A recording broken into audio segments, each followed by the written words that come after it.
Alright, this is one of the car parks at Point Perrin. Yesterday I was here about midday and just got covered in flies. That's I think that's Mangles Bay down there. So I came back today to do the walk again because it was howling gale, flies everywhere, and not very nice at all, and I couldn't even hear my voice on the recording. So anyway, the walk I'm doing today, it's 2 and a bit Ks, 2.1 K I think it was on the GPS. You wander off down through here, go around the coast at Point Perrin, and we'll come back down the track there. There are a few other tracks further on that will take you to the other car parks. Oh, yep, lots of flies again.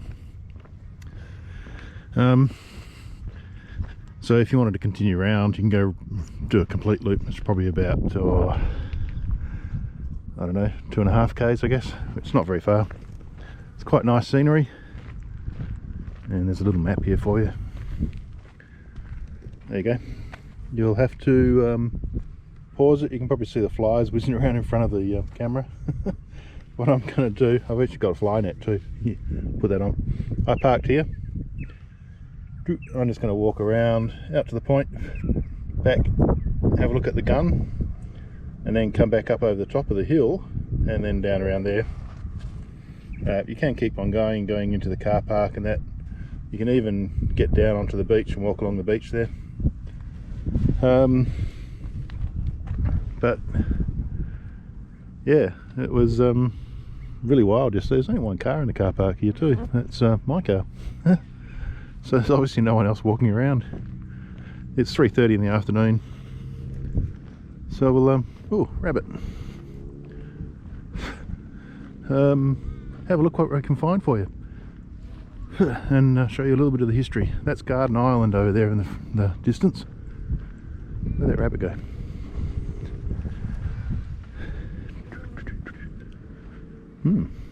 Ducked into the hole, into the rocks. The causeway going across to Garden Island. The guardhouse is up there.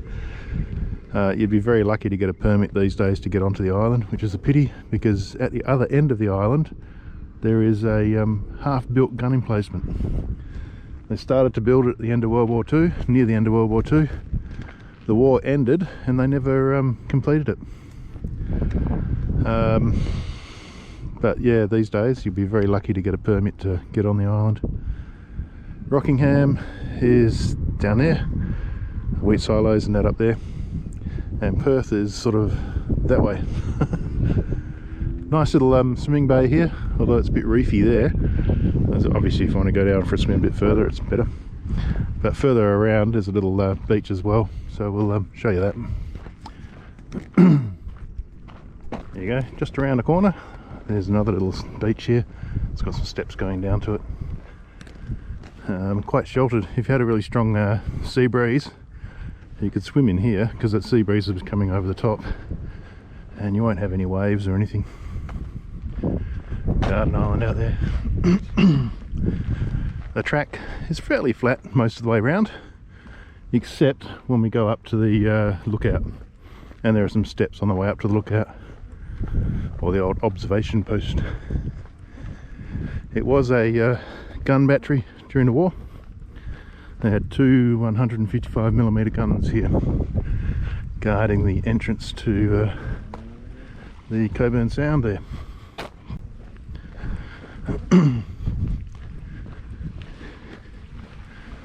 Very pleasant. This actually reminds me a lot of Rottnest actually. Just the vegetation, the limestone track. Just sort of waiting to see quokkas running around. The point out there is Point John. During the war they actually had a barrier that went over to the island to the point here, and another one that was about 9 Ks or something long at the other end of the sound to stop the enemy submarines from coming in and blowing things up.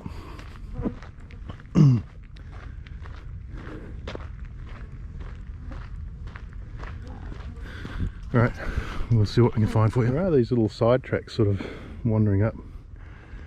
into the middle of nowhere, but I don't know actually where they go. I never followed them. And the way the grass is and that, and being the start of snake season, I'm probably not going to go and walk out through the long grass. Do have jeans on, but not worth it.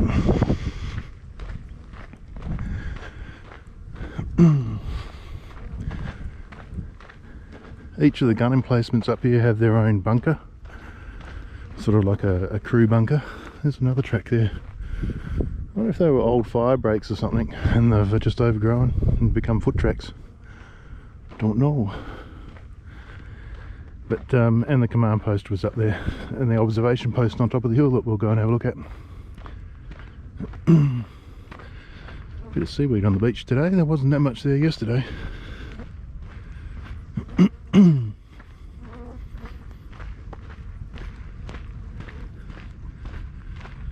Not a bad little beach. Very sheltered. Alright, we'll see what we can get. Alright, this little turn, we'll turn right here and go out to the point. You can cut short and go across there. And there are information bays, information panels about what was around in the area. I've actually got a fly inside my net somehow. I might walk down to that one and have a look. There's tracks all over the place here. You can't really get lost, just keep walking on the track and you'll come out somewhere. One of the guns up the top there. I can't zoom in on this. Oh, this is a good sign to have around. There you go.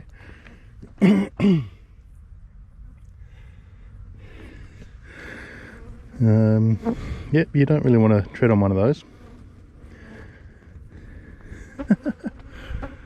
Oh, I didn't think I put a sign like that out here. Never mind. There's an intersection here. You keep going around up over the hill and you'll end up in the far car park. This just does a loop around here, so I'll go back and do the loop out to the point, and then we'll go up the hill there. Okay, coming out to the lookout at John Point. Another information board about the barriers and a bit of a view.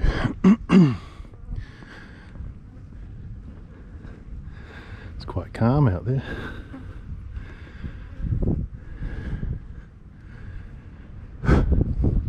Millions of flies. Looking back down towards Rockingham, and there is a little beach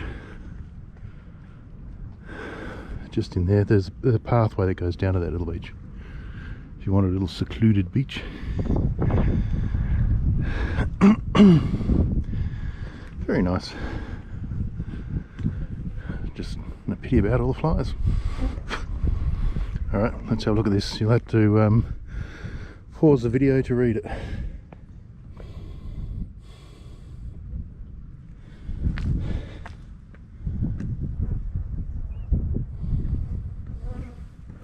There you go. It talks about the barriers, these things, that they put in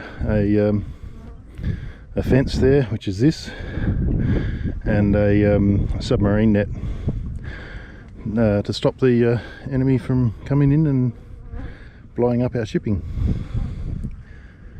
They did have a searchlight here as well. There's a searchlight battery at Swanbourne. There is also a searchlight. Oops, can't see it. It's on the hill over there. The observation post had a searchlight as well.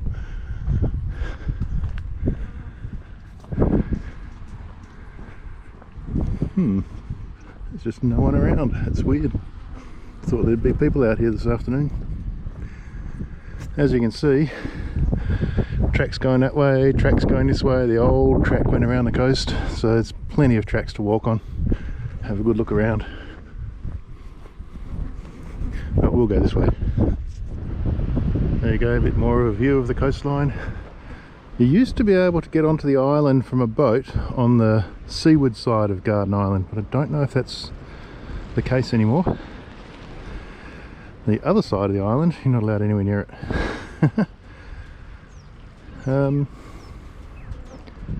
Back in the very, very old days, they actually had a track sort of going down the other side of the island, and they had huts along there, old fishing huts.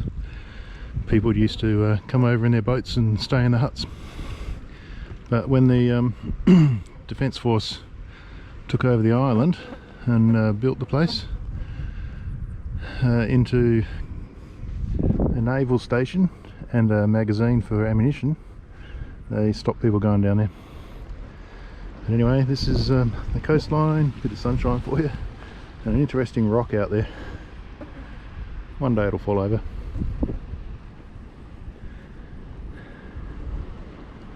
There's also like old pipelines and things going through out into the ocean.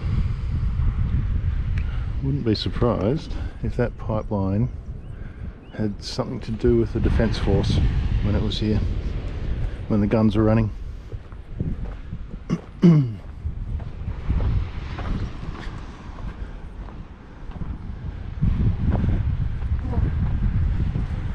You can see it's all been concreted over there, sort of rocks and things thrown into the concrete like the old days, and the pipeline going out. Anyway, we'll continue around the corner and we'll show you the main beach, and then walk up to the gun and show you the gun and the observation post, and back down to the car.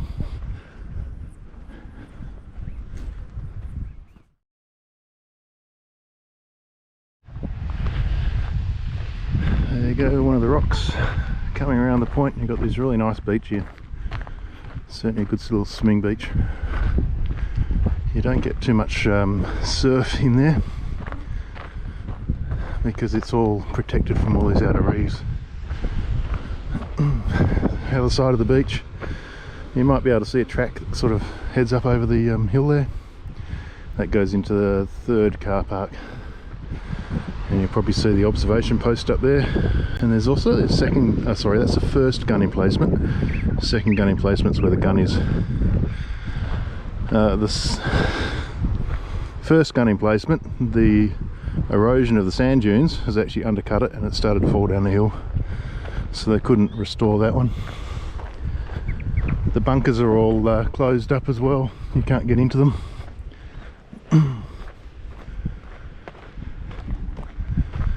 And certainly on a hot day in summer, that'd be a nice little beach to swim at. There is a little shelf reef along the edge there, and then it drops into the water.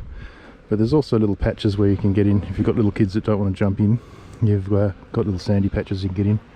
I know there's one at this end, there's also one at the other end.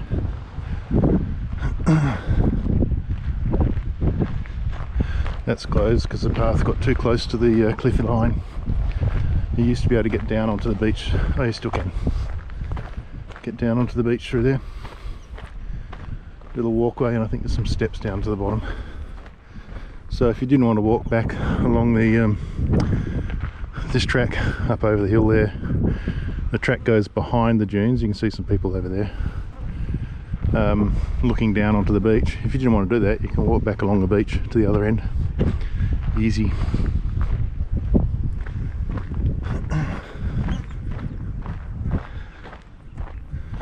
Alright, we'll get you to the guns and show you up.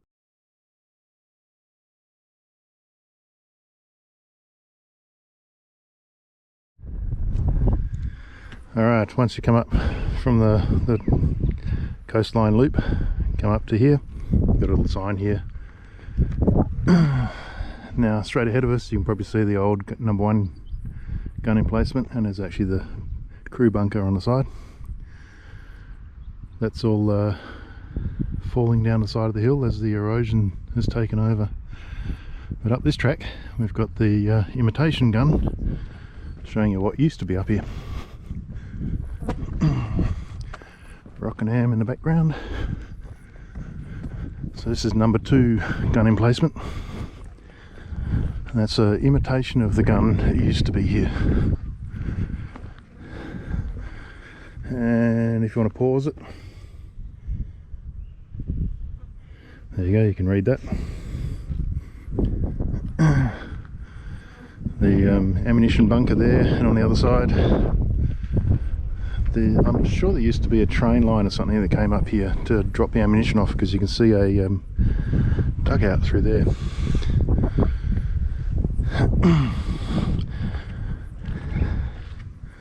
And the little grooves, they used to prepare the ammunition in there, hold them in the grooves and then hand them over to load the gun up. And just down here is the crew bunker.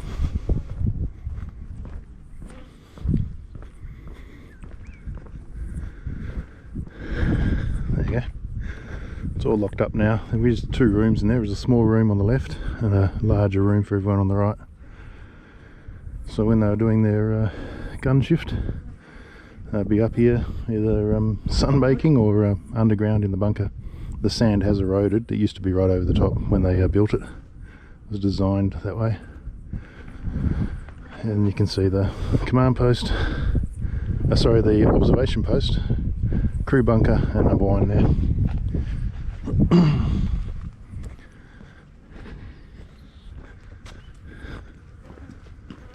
Howdy. Okay, from the railway line here you can see the old gun was mounted to that so they could roll it around, and you can see that it could face that way and go straight out that way as well, so the traverse of the gun went right around and covered the area.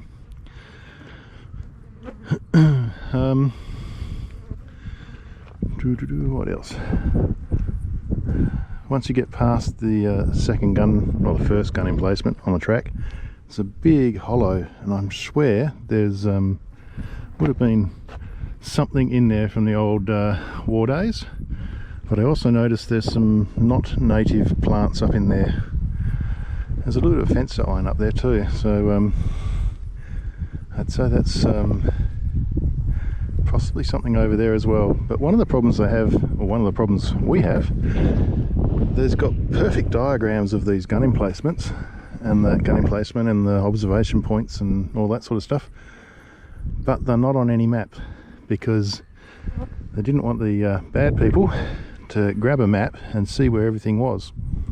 So when you go into the archives, you'll get a perfect diagram of what was here in this area, but not where it actually was on the map, which makes it a bit difficult to find things.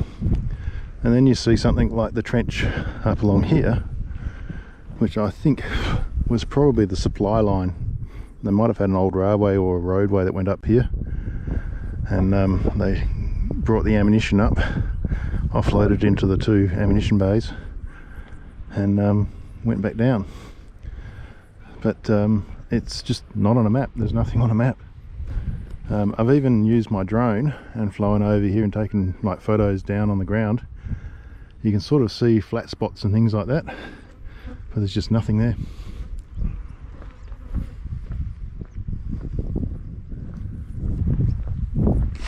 School must be out. I've got lots of kids and that starting to walk around. Alright, we'll keep going down this way, go past the old number 1 gun emplacement. You might be able to see the dolphins a bit closer, if they're still there. Oh no, they're further out now. And we'll end up heading up to the observation post.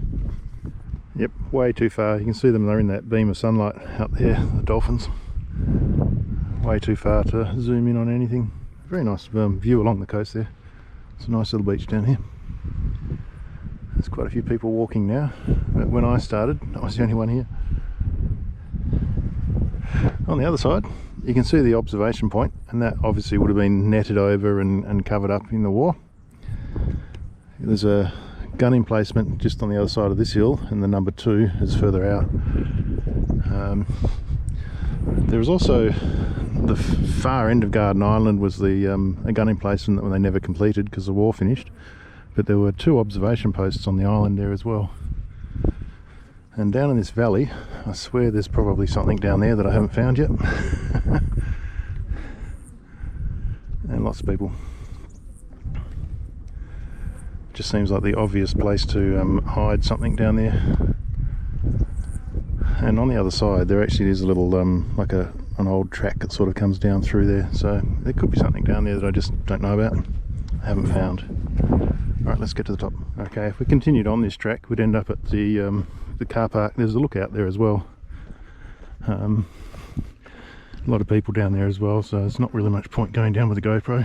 Some people don't like being videoed. You can get to the beach going down that way, straight ahead to the car park.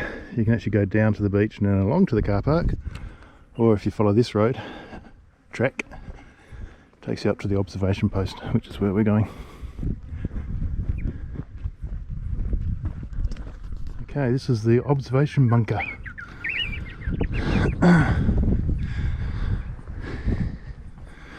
Again, it's all locked up, but you can see these two posts, and they had a machine, a little instrument on it like a telescope, and you could zoom out there and see a target. It didn't tell you how far the target was, but it gave you a bearing to the target. And from this observation post and the others up along the coast going right up to Swanbourne, and I think there was some more further south, but they would all take a bearing to what they could see, and where the bearings crossed on the map, that's where the target was. And it was a very accurate way of doing it. That thing up there is a trig point used for mapping, so when they take air photos they can sort of push them together and line them up on that. Now upstairs, so downstairs was the observation post, upstairs was a searchlight battery. On top of the thing, they didn't have that. They had a big searchlight, and they could beam it out onto the ocean and try and spot things at night time. Because back in those days, they didn't have night vision and all that sort of stuff. They just had the searchlights. They had radar at the end of World War, and had to just have people up here watching all the time. Now down there, over there's the command post. This is the observation post we're standing at, and then you've got the two gun emplacements. I still reckon there's something down in there. It's just too obvious. The army's sort of like that. That might have had accommodation or something down there that they hid under the cam nets. But there's also on the other side, there's an old school. Well, now it's a school. It's like a school camp. That might actually have been the barracks for the place. You can see the red roof there. So that might have actually been the barracks for this gun emplacement. They used to run up the hill to do their jobs. Don't know. On the weekends, they often have a coffee truck down there as well. And there is a lookout down over that way, so you can go down the steps through here and then walk along, or you can walk out and around.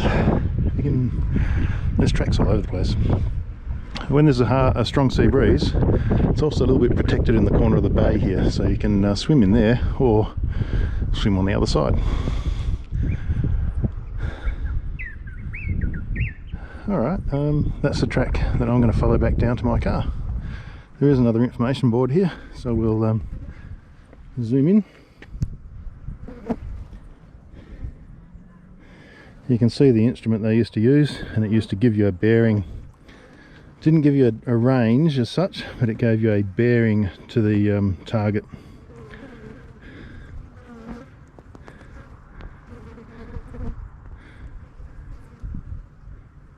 Well, they actually call them a range finder, but I'm pretty sure they didn't give you a range on that. But alright, I'll look it up. And the upper level had the searchlight station, and here all the things that were up along the coast and the location of them. So there's actually a gun emplacement down here, somewhere just over on the island. I've never seen that one. 10 to 9.2 inch guns. Oops, down there on the island. 9 Challenger batteries, 155mm guns, And number 8 was the Beacon battery, which had the 2 4-inch guns, and that never got completed. Obviously Rottnest Island, you got the main guns on top of the hill in the island, and the Bickley battery, and they've still got the artillery barracks at Rottnest. And then, yep, you had guns on the heads, you had observation posts around as well. So the observation posts were the key. Once they saw something, they zoomed in, got that bearing to the target, crossed the bearings, and that's where the target was, and then they just started firing bombs at it. But nothing was fired in anger down here. They didn't see anything, so they didn't shoot anything. They probably would have done test fires and things like that, but that's about it. Alright, let's get back to the car. On the way down the hill here, you can see the bunker there. That was the command post bunker.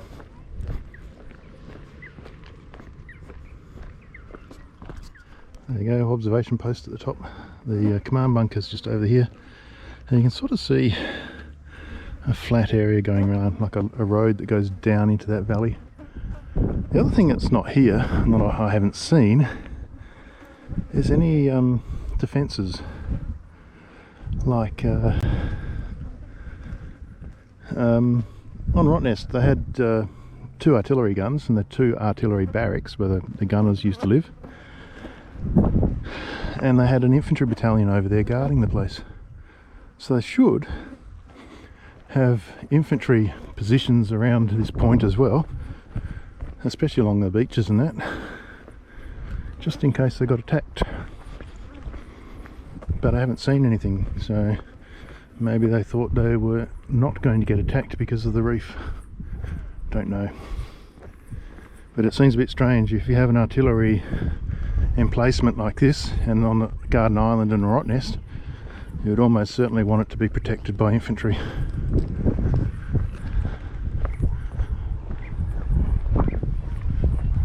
At Rottnest you can still see some of the old slit trenches and the old machine gun trenches and things. They have caved in, but they're still there.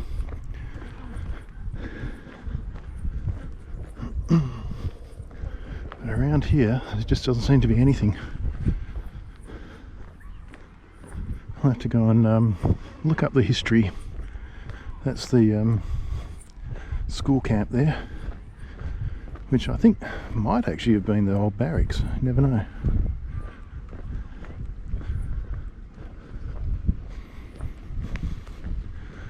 It's all possible, I'm just not sure. A few more cars in there now, lots of people walking. Alright, that's the end of the walk. You can continue around to the car parks, or actually not come down this track, go up to the top, walk down the steps and come back through the car park that usually has the coffee van in it. And there is a lookout further out around the corner too. So this one here, from car to car, is about 2.1 kilometres. If you walk it right around, I think it's about 2.5 kilometres. So it's not a very long walk. At the moment there are millions of flies. We need a couple of really hot days to just kill off all these flies.